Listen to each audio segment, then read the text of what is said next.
Зростаючи в рідному гнізді, поруч з батьками пташенята вчаться спілкуватися.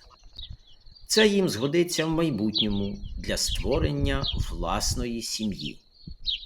Цього не отримаєш у клітці. Спілкування не дасть ні інкубатор, ні зоопарк, ні притулок.